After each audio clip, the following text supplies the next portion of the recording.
Bila sebut pasal hutang, ramai yang cakap hutang ni sebenarnya jahat, hutang ni sebenarnya bahaya. Betul ke? Sebelum itu jangan lupa save dulu dan follow teacher untuk lebih tips. Hari ke-31 cabaran 100 hari tip kewangan.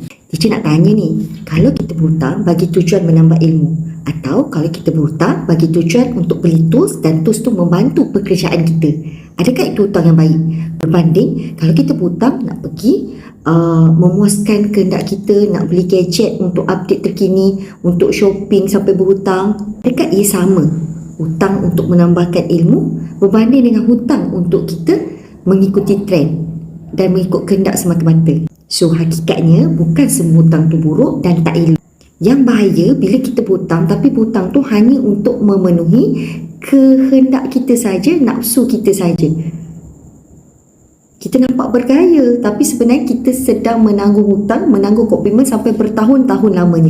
Ingat pesan teacher, janganlah berhutang untuk nampak bergaya, tapi sebaliknya biarlah kita berhutang untuk kita lebih berjaya. So, jom kita buat hutang baru hari ni. Adakah dia untuk masa depan kita ataupun semata-mata untuk memenuhi kehendak kita sahaja?